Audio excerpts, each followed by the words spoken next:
What is up? Welcome to the DreamMason podcast. I am your host, Alex Terranova, and we are live again. This time we're live on Facebook, we're live on LinkedIn, we're live on YouTube.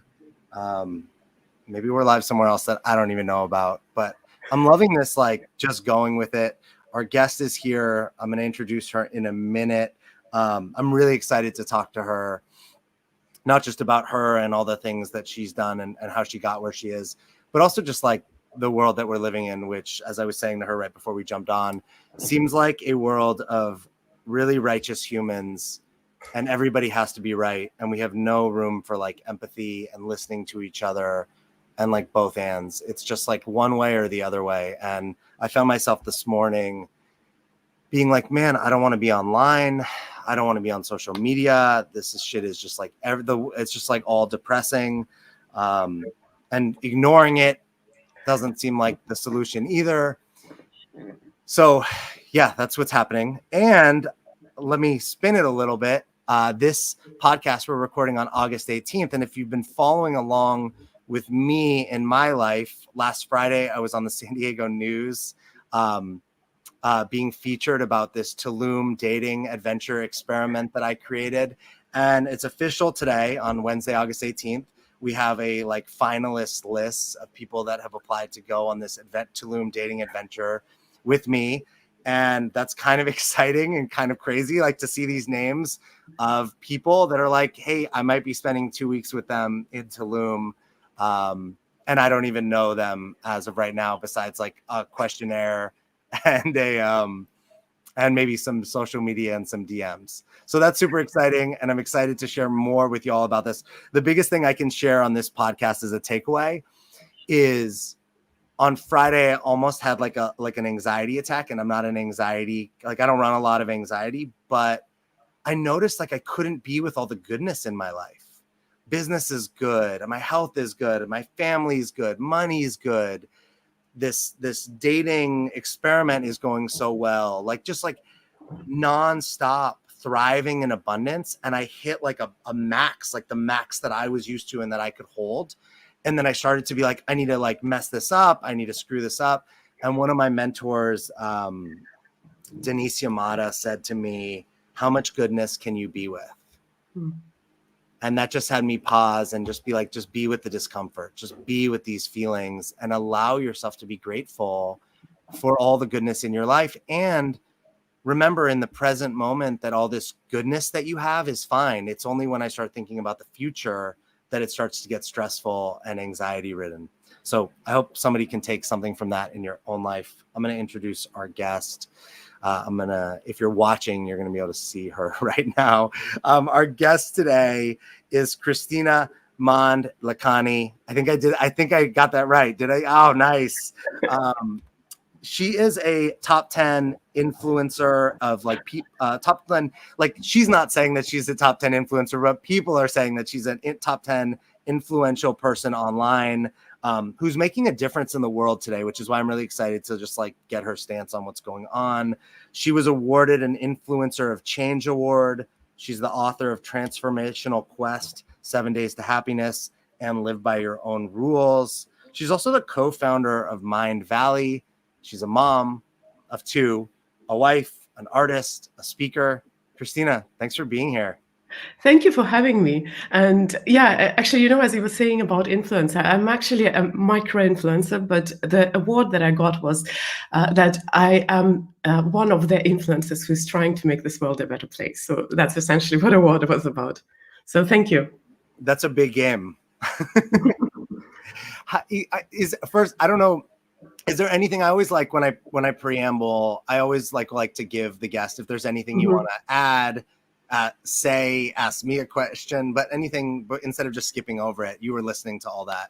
Is there anything? You know, as you were talking about your experience of goodness, I remembered just recently I was talking about that with some other author and speaker. And you know, humans. I'm a gamer actually. I like to play games, and I like the civilization type of games. And there is this interesting phenomenon that if you're playing a civilization type of game, you build a city, probably not from the first go, but you build your city, your civilization. It's cool. You have all whatever you need there, and then at some point you just get bored.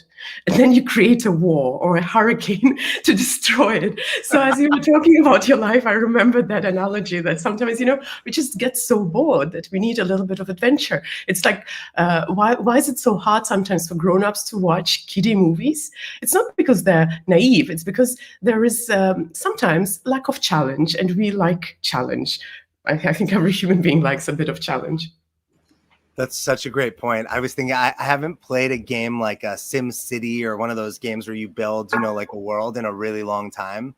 But when I think about if I do play like video games or something, usually I play sports games. But I kind of love it when in a sports game, when I fall way behind versus when I'm way ahead, it's like too easy. When I fall behind, it's like, ooh, can I come back? Can I overcome this challenge?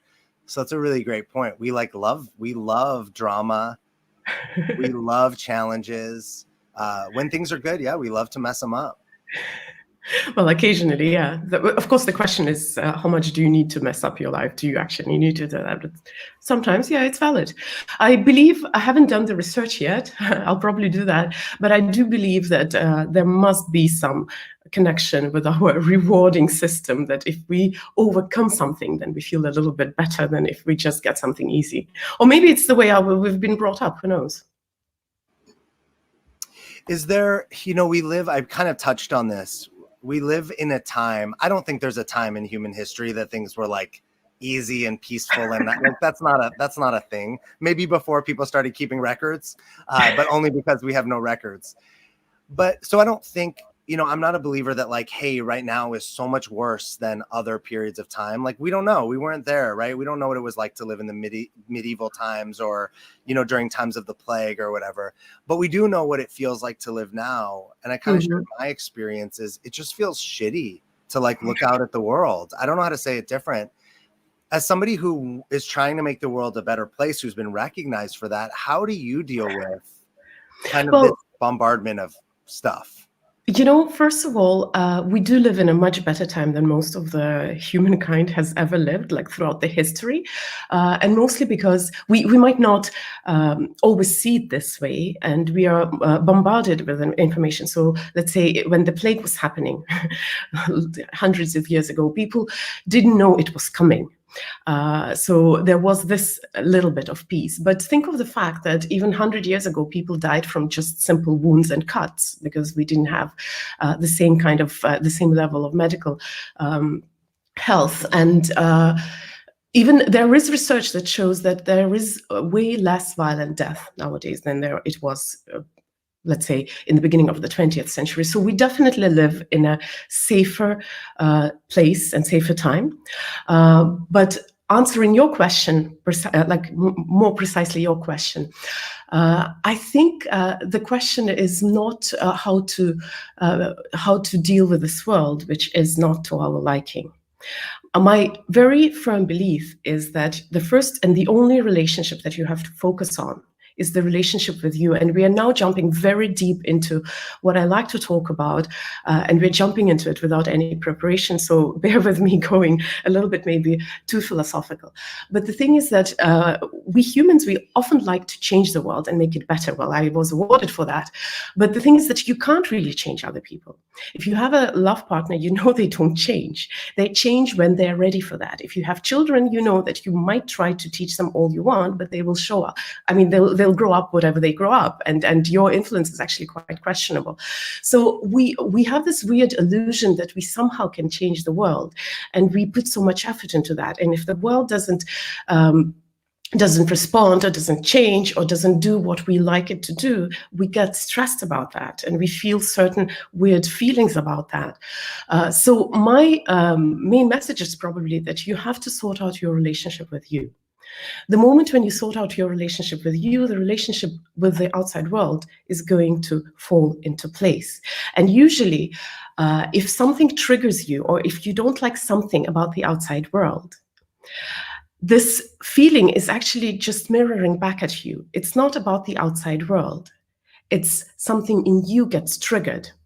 So a very simple example, if you are criticized for something that you do, your response to the criticism depends on how much you believe that criticism to be true.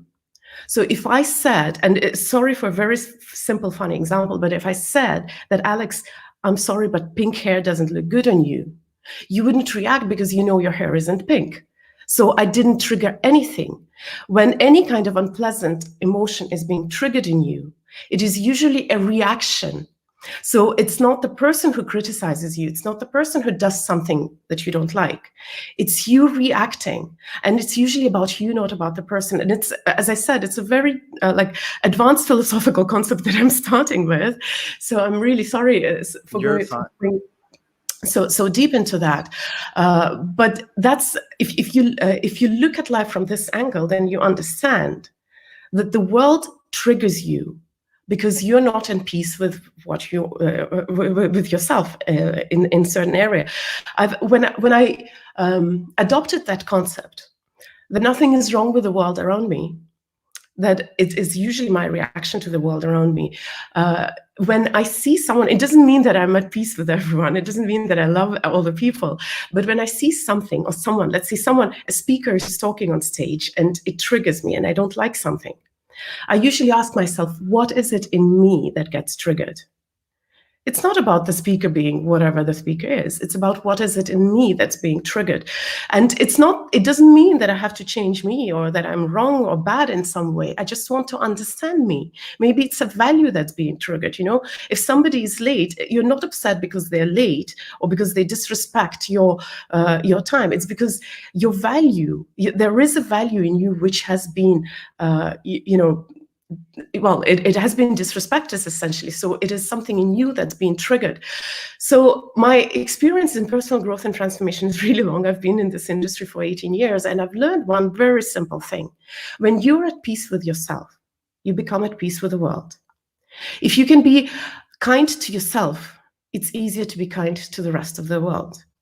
You are as tolerant to the outside world as you're capable of being tolerant towards your own quirks and weirdness. So my personal and one thing which was not mentioned in my bio, I spent actually a lot of time doing non-profit charity work. I'm a philanthropist. I've worked for UN, for huge NGOs. And I know that there is a lot to be changed in the world. Like climate is a huge problem, of course. There's violence, there's poverty. There are a lot of problems that we face. But can you be at peace with the world the way it is and still want to change it? And that's, I think, is the trick, to learn to be at peace with the world being messed up, with people being idiots. Be at peace with that. Try to see why are they like this and want to change it, not because you're triggered and angry and upset and, depressed. Just change it because it needs to change. Oh my God. First of all, thank you. It was so beautifully said. And you're talking about things that I've personally been seeing a lot recently. Like one of the conversations I've been having with myself a lot recently is, I can stand for something really powerfully. And I can, stand for my family, my clients, my belief in, the country or the city I live in, and not be attached to the result. Mm-hmm. And my favorite example, I always, when I talk to clients about this, is Martin Luther King was a great example of that, or Gandhi, right? They stood for what they wanted, but they weren't out there making people do anything. Martin Luther King wasn't running door to door, grabbing people, pulling them out of their houses and making them march with him, right? It was like a lighthouse. And if you saw the vision, you marched with him. But if you didn't see it, he just did his thing and stood for what he believed. And I love how well you put it. The world is as tolerant. You're as tolerant with the world as you are with yourself. And I know that when I look out and I see I've done a lot of work to overcome my own righteousness. Like I'm right? I have strong opinions. And I think there's still that part of my ego that doesn't want to let that go. And that's when I see everything on social media and everyone's strong opinions and everybody being mean to each other. It really triggers that shadow or that old version of myself that I've done such a good job. It pokes that bear. Hey, you're still in there. Come on. So thank you. That was, I think that you just said that so beautifully. I'm curious for you personally, for somebody I've been doing personal development work for almost 7 years now. So it's, I'm a little bit less than half the time of you. And I've changed so much, right? My neural pathways have completely changed in 7 years in the way I see things and talk about things. For you, after 16 years, what do you still get triggered by? What still kind of grabs you and hooks you that you're still working on transforming?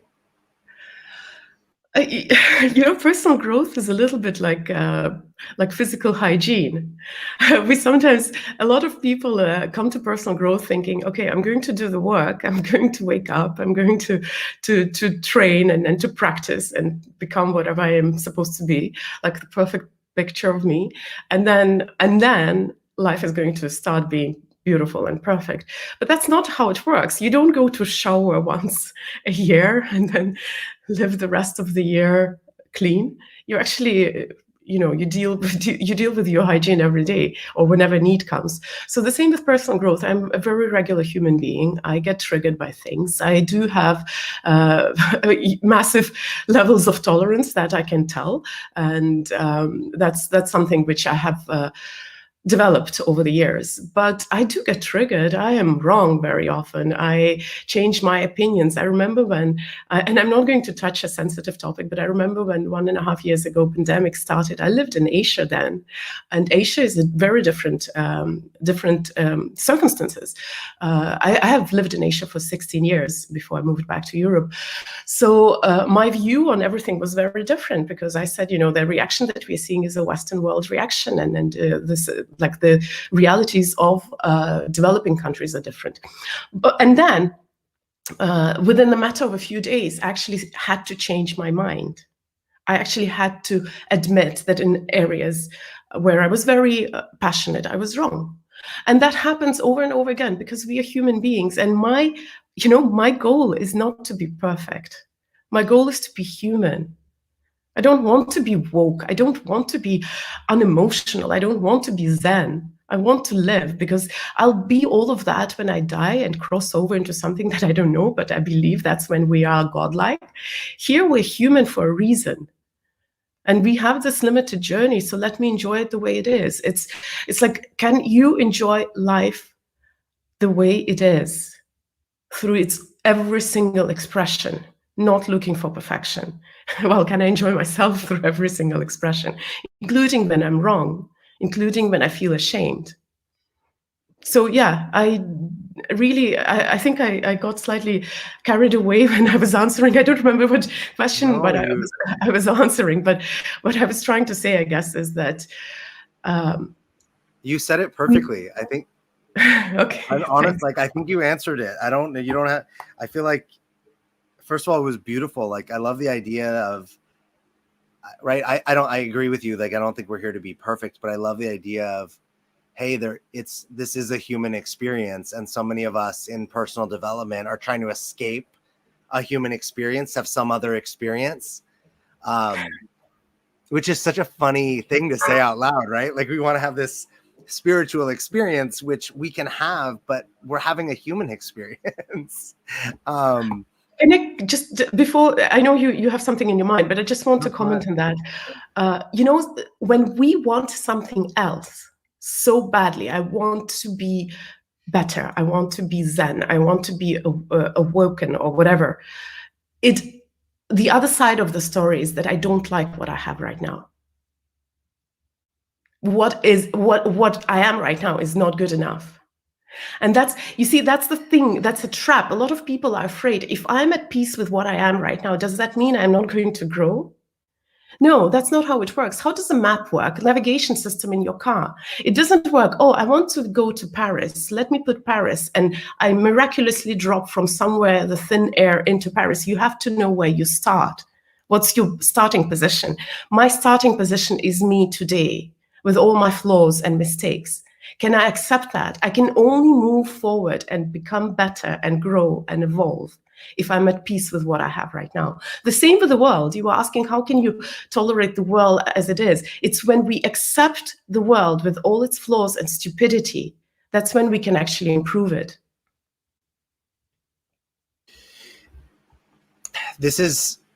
I think this is a really tough space for people, right? We have so much trouble accepting ourselves. How do we even accept the world? I think that's a very common thing. I'm curious if you have anything that you suggest or recommend or practices or tools, anything that, you know, that can help us with acceptance, whether it be with ourselves or the world around us. Well, I could give you a serious long answer, but I'll give you a slightly lighter answer. I believe in life, when life gets really tough, there are two tools which always help. One of them is being philosophical, and another one is being humorous. So if philosophy doesn't help, make fun of it, and that usually helps. There is a story that comes with that, but it's a little longer. Do you want to tell it? It's up to you. It's up to you. Sure.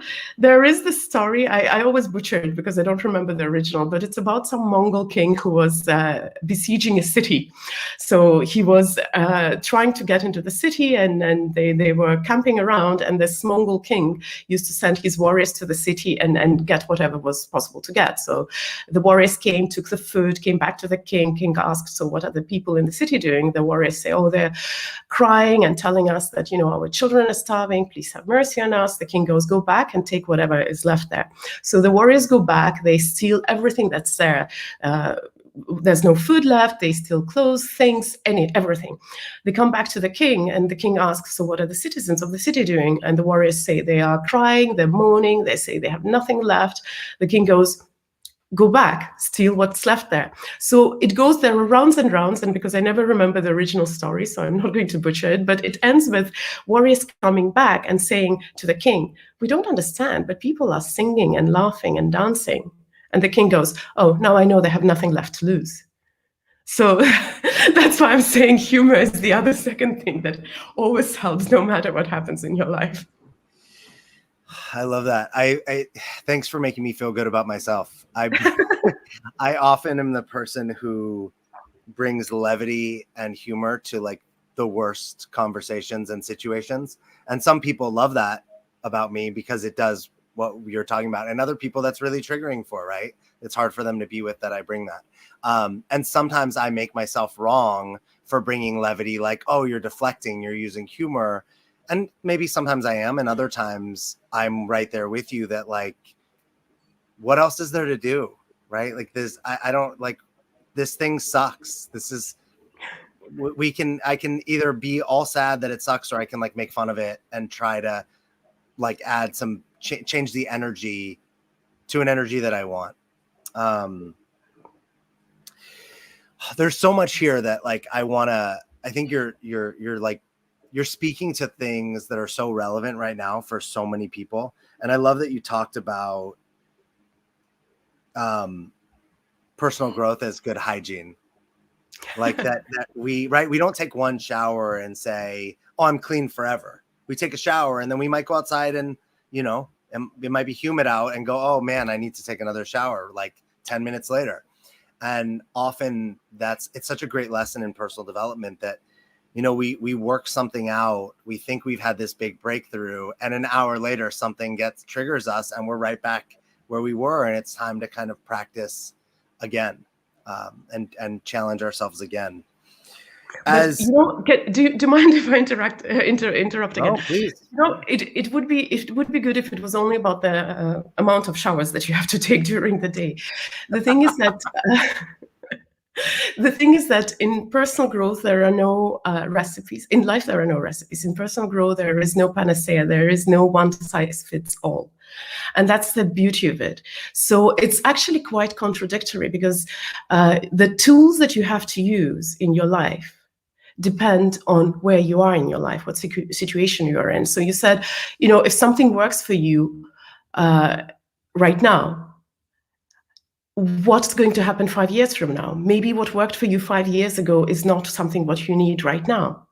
And that's the interesting thing. I'm not a huge proponent of hard work, surprisingly, but if we take work as an example, there are people who are on the brink of burning out, who are stressed.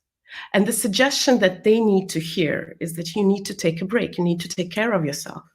Can you enjoy the present moment? Can you let go and be at peace? Right? But then there are people who are stuck, who are in apathy, who are maybe getting depressed. And the suggestion for them would be the exact opposite. Go out and hustle. Do something, move. Anything you do, just move. Move around and create some change. So the thing is that it's the same is true with you. There is no size fits all. There is no one thing, I've discovered meditation, and all my problems are solved. No, you have to always balance. It's like a dance. Life is like a dance. And a proper dance is that, yes, you learn the steps, but it depends on the partner. You have to react and interact with the partner. Sometimes you step forward, sometimes you step backward, sometimes you step sideways, and sometimes you spin. And that's the same with personal growth. It's you keep discovering new things, which is beautiful. It's so, I'm thinking as you're saying this, so when I started my personal growth journey, I got very consumed with my morning routine. And my morning routine started with like 20 minutes of meditation. That's how it started. And waking up earlier, 20 minutes of meditation. It was like then lemon water and 20 minutes of meditation. And then it was like lemon water, 20 minutes of meditation, and 30 minutes of reading something that would, make me think. And then it was water, meditation, reading, yoga, right? Like I kept adding more. And I pretty much stuck to this routine for almost like 2 years, pretty hardcore, like almost every day. And I definitely learned discipline, right? I taught myself discipline, which I don't think I had to that degree, which was beautiful. And I think it evolved me. But then I hit a moment where I went, I'm a robot. I'm not even a human anymore. I'm not going, do I need to meditate today? Do I need to do yoga? Like it wasn't conscious. I just became like, these are the recipe steps to be a good human. And I remember having a moment where I went, I'm done with all this. And I stopped doing all of those things. And I created a different something to get me ready in the morning. And then there was a period of time where there was nothing. There was no morning routine, right? It was just like, hey, I think you need to sleep in a little more. You're like waking up so early, you're not getting the rest. And I love that idea that, hey, we that thing that worked for you in a time at where you were at, and that you get to a new place and maybe it's time to try something different or new. That thing is an old outdated recipe for the life you're trying to build or the life you're trying to create. Mm-hmm. It's there is I'm loosely applying this concept right now in these circumstances, but there is such a phenomenon as hedonic adaptation. And what that means is that if something gives you pleasure, if you do it over and over again, the amount of pleasure is going to be reduced, and we get used to things. They stop working for us, and we need more and more. A very simple example: when I started drinking coffee, I was 30.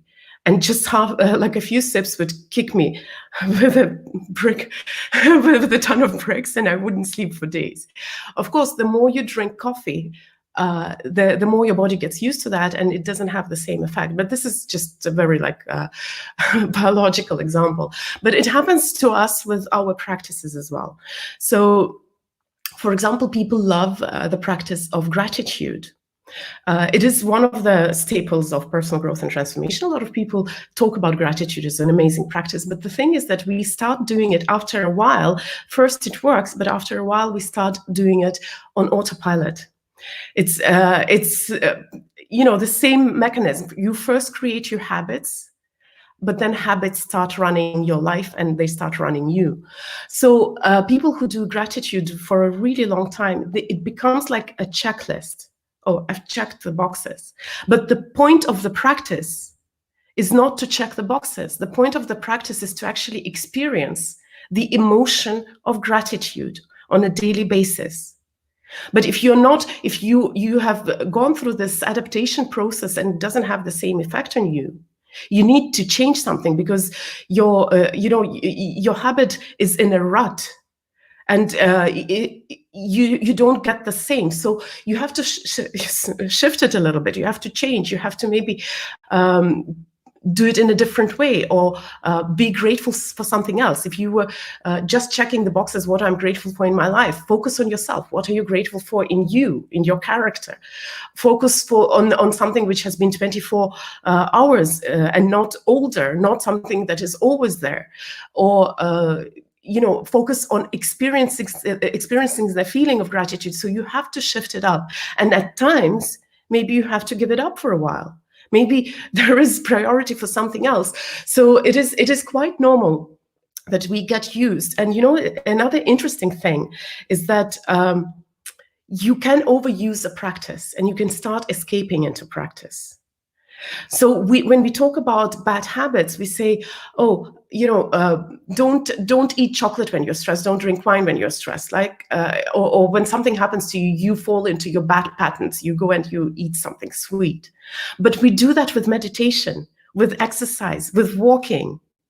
I know I have a guy who does my massage. We discuss cycling and Ironman with him, and he told me about this one guy who does Ironman almost compulsively. And as I was listening to him, I asked, so what is he running away from? And then I was like, wait a minute, did I just ask that?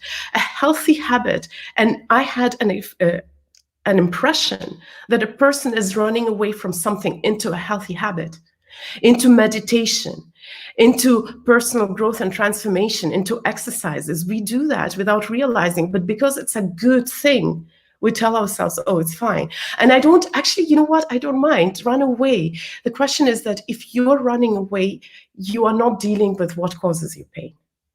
Do whatever you like, even if it's a bad habit, even if it's not healthy, as long as you deal with your dragons. Oh, I love that so much. You heard me talking about this Tulum adventure that I was talking about, and one of the things that I had put is, if somebody's going to go with me, I want them to drink. I want somebody who drinks. And some people reached out and said, why is it so important for somebody like you, so conscious and whatnot? Why is it so important that somebody drinks? And I said, I really enjoy tequila and mezcal. Like I enjoy sitting in front of a fire and sipping on tequila and mezcal. I enjoy sitting in a restaurant at a bar with somebody and enjoying a drink with them. I used to drink to avoid feelings, to get away from being with myself. Now I drink for the exact same reason I like to meditate. It's an enjoyable practice. But to your point, if I drink every day, that goes away. And I feel that way about meditation. If I meditate every day, it starts to feel like I don't have that same feeling, the hedonic adaptation. And it's interesting when I would explain to people, look, I don't drink. I'd maybe drink one day a week and maybe not. But like when I do it, I think of it as a tool, right? If I use a hammer to hit nails and put up beams, it's great. But if I walk around hitting everything with a hammer, all of a sudden the hammer becomes a destructive thing, not a support thing.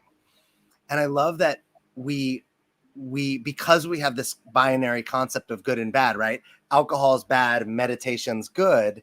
Instead of nothing is good or bad. It's more about how we use each thing, right? Like there's people using, for so long, people said, psychedelics were so bad.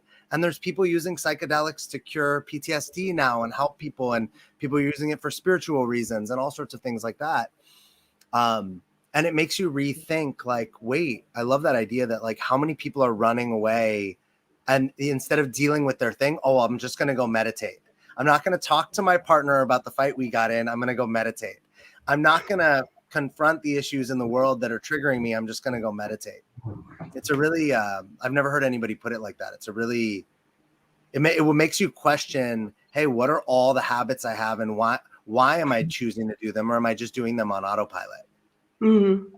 Well, I have a very special relationship with meditation, obviously, because it's what started Mindvalley 18 years ago. So I think meditation is like shower in a sense. Sometimes you take the full shower, sometimes you just need to wash your muddy feet.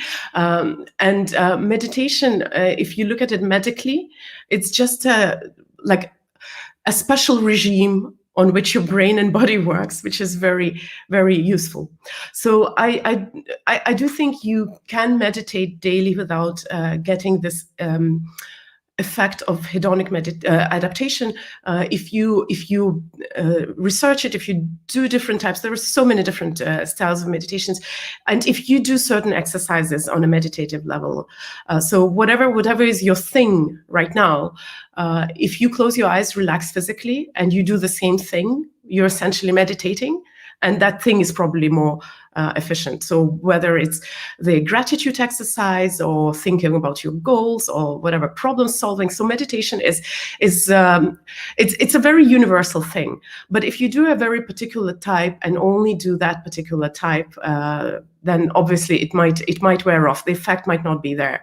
So meditation, if you look in the essence of what it is, it's just the way to alter the way your brain works and keep consciousness while your brain works at a slower pace, essentially when we fall asleep.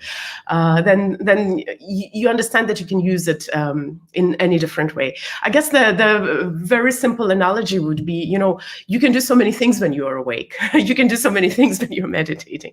So meditation per se, I don't have a problem with that. I have seen a lot of people who go into spiritual practices compulsively, and you realize that at some point it stops bringing their effect, and actually what they need to do is maybe put that aside and deal with the problem at hand rather than run away into something spiritual and nice and by default a good thing. So yeah, a few words in support of meditation. I'm curious about, I mentioned in the intro, you have 2 children, you're married, how the personal development has changed you as a partner and as a parent over the years. So I would have to give you completely different answers because I am not married anymore. Oh, I'm sorry. Okay. Yes, we separated 2 years ago now, I think. I've lost count. But when it comes to children have been a great source of learning for me.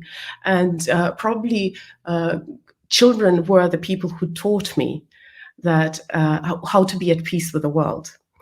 And here I'll share maybe a story to illustrate what I'm trying to say. We often want our children to be happy. Well, most people want their children to be happy, those who have children. If you don't have children, if you have a spouse, a partner, someone that you love, parent, sibling, a dog, usually if you love someone, you want them to be happy. That's how we were wired. We want them to be happy. And for parents, that translates into creating a happy environment for your children. So when I was a kid, my mom didn't take me to hospitals or funerals because she thought, as a small child, I shouldn't be exposed to pain, to something unpleasant, exposed to the fact that, people are getting sick and dying. And I grew up without that concept. I still think that death is like one of my hugest fears. So we try to create this artificial environment for our children, the environment of happiness, the absence of pain. So what happens is that our children grow up with, first of all, a very weird idea of what happiness means. It's like a unicorn, this magical creature that you can draw, but you have never seen it in real life. For us, because our parents do that to us, we equate happiness to lack of problems, discomfort, pain, to this beautiful, sunny, perfect environment. And that would be half the problem. The other half of the problem is that we grow up without the functional skills to deal with pain. And pain is going to happen. So as we grow up, our parents, by trying to protect children from pain, deprive us of the skills to deal with it. So one of the deepest lessons that I learned when I became a parent was allowing the people that I love to experience pain and sometimes me being the cause of it. So I once came into my son's room in the evening. He was supposed to go sleep, and he was crying. And I asked Hayden, why are you crying? He said, we were traveling and I didn't do the homework, and my classmates depend on my homework, and I feel scared and I feel ashamed. And my first reaction was to say, hey, don't worry, go to sleep. I'll write to the teacher because you traveled with me. I took you away. It's my fault. I'll deal with that. And then I stopped myself and I said, what am I doing? My child has an opportunity to deal with something uncomfortable with me being there for him.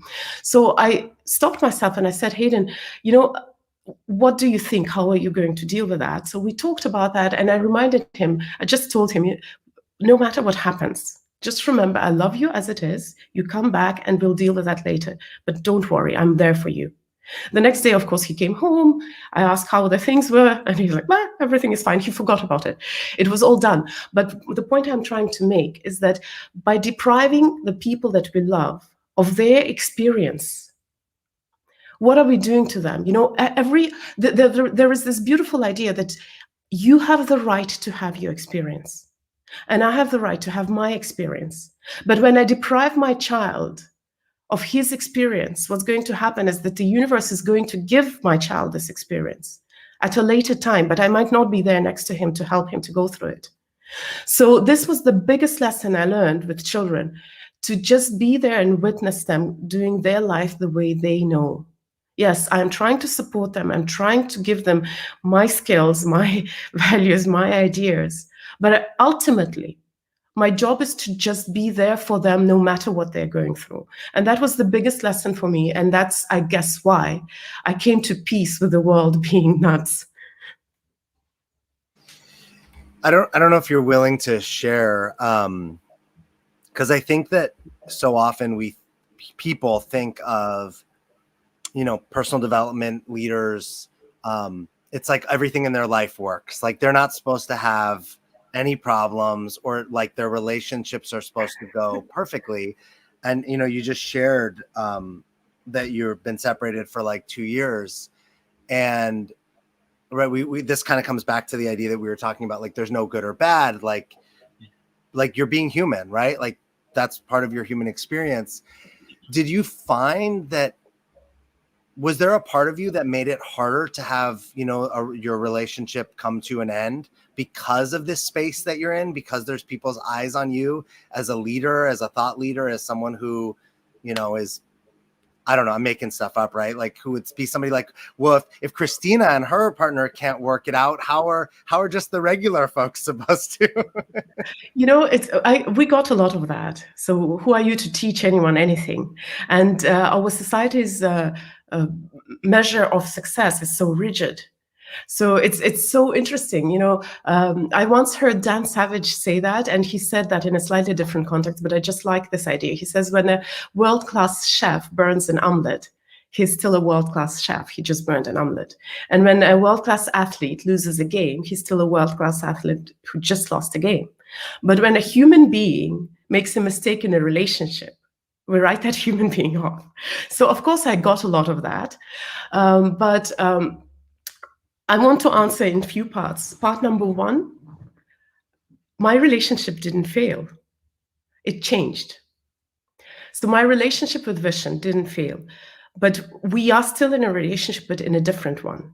We ended up our relationship as husband and wife. We still grow children together. We are still friends. We are still business partners. We maintained our relationship. So when we made this decision to separate, what happened was that we felt that the marriage part wasn't working anymore. And what do people do when something doesn't work and they don't have the courage to make the change or make the decision it has to end? They start sabotaging either the relationship or themselves. So we got to the point where we felt that it's not working, and we are on the brink of starting to sabotage it, finding flaws in each other, creating drama, creating problem. So the logic was, why don't we throw out the milk if it's stinking and not drink it? Soured milk should go. So we realized that we have a choice.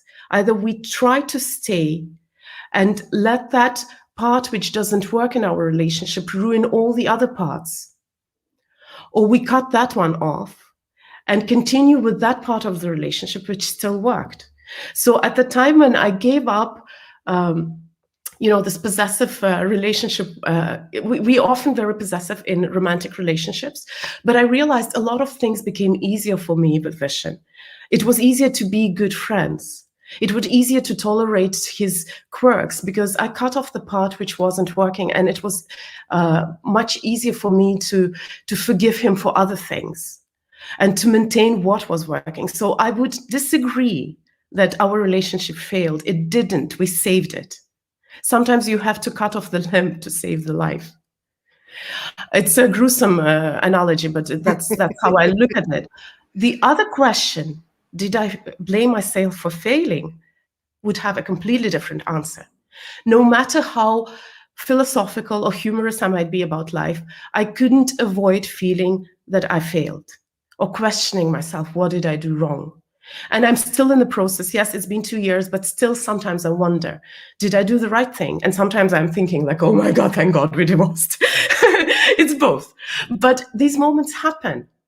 And a lot of things happen to us in life. The thing is that we sometimes get attached to something, to one thought or one feeling, and we wear it as a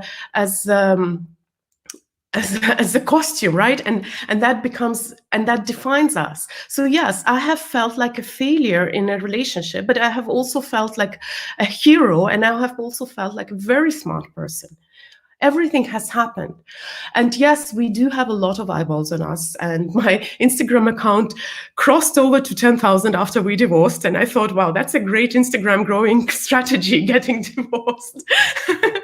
But jokes aside, yes, of course people look, of course people criticize, but I can't change their opinion about them. If we come back to what we started, when they have problems with my decisions, it's about them. It's not about me. It's just that my actions triggered something in them. And I'm going to share an example from my personal life just to illustrate. When we decided to separate, it was really hard to tell our parents. And when I told my mom, she was very upset with me. So she started telling me, what are you doing? You guys are crazy. Why did you do that?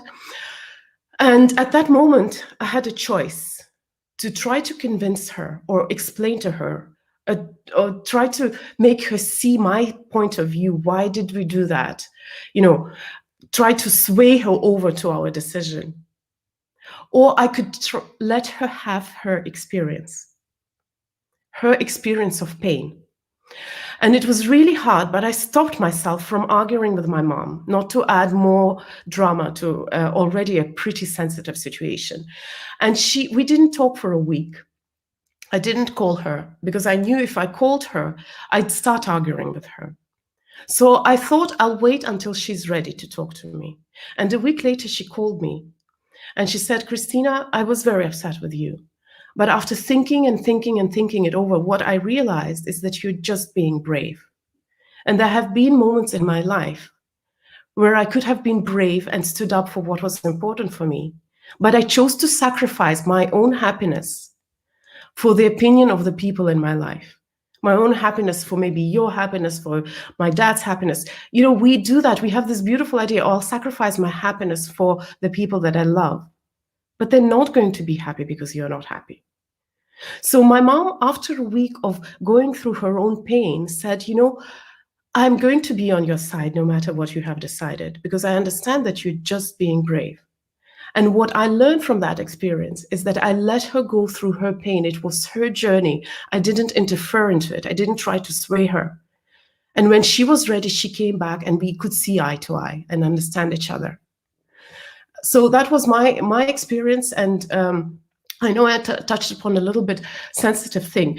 If you know what's important to you, if you know your truth, are you willing to stand for your truth, even knowing that the people that you love may be hurt?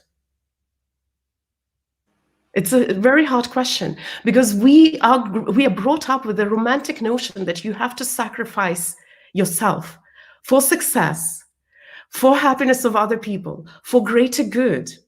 And guys, I get it. I experienced the breakup of Soviet Union, one of the hugest, craziest countries in the world. I was 14. I remember it perfectly. I was scared of that. I know what it means. But this doesn't happen in everyday life. It happens sometimes once in a lifetime. And then you have to have the courage and the fortitude to, yes, to sacrifice maybe your life for the greater good. But what happens is that we actually say this beautiful lie to ourselves in everyday life, where what we are afraid of is not to hurt others. We are afraid to rock the boat, to change the status quo, to take a hard decision. So I know I'm touching upon very sensitive things, and it's a deep rabbit hole, and we don't have a lot of time. But yeah, I guess I'll be unfair and just leave you with that. That was great. I think about a lot that, you know, we live in a world where we relate to relationships failing, like relationships ending as failure, instead of just the chapter in a book and then there's another chapter. That, you know, whether it be a marriage, a friendship, to even tie into what we've been talking about earlier, like things end, and that doesn't mean that it was bad or good. It means that it's simply changing. And I love how you said it differently and you talked about it differently. But I recently have thought a lot about, like, hey, all the relationships I've been in are not failures. I grew from them. Some of them we have great friendships now, and some of them we don't, and that's okay too. And that I wonder, you know, I've never been married, but I wonder, like, would I have the courage to walk away from a relationship like that if it reached its end point, right? Not from we failed, but from, hey, this season. I love the idea of seasons, right? That summer doesn't last forever. And how silly would it be if it started to get cold and you kept pretending it was summer? You just kept wearing your flip-flops and your shorts and your tank tops, and you're freezing to death, suffering because you don't want to admit that seasons change. Sometimes I think about relationships like that, like things change and we change, and a lot of us just aren't willing to let go of something as it's been. And if we actually let it go, we get to enjoy the next season or the next experience. Thanks for sharing your experience, like from a personal level. I'm glad that I asked you that, because I think it is really important that people get to hear from people that are doing it consciously, right? You didn't just let's get divorced, you know, or separate and just because, right? You can hear like there's a intentional, conscious conversation that you and your partner had around why you were doing it and how you wanted it to go. And it's like, what's the next chapter going to be about? You're writing the next chapter, not just slamming the book closed and burning it in the fireplace. Kristina, I just want to thank you. This time has flown by. You are so just wise and brilliant and eloquent and fun. And it just felt like such a pleasure and an honor to be here. I'm super familiar with Mindvalley. The things that you all do over there are incredible and are changing people's lives. But I didn't know a lot about you and like your impact. And I often say to people that come on the show, I can feel the ripples that you leave by how many notes I took. And I have like pages of notes. So thank you just for what you left me with. But I know that if I got this much, that the listeners will also take a ton away. So I'm just really grateful to have, been in your presence and been able to be with you today.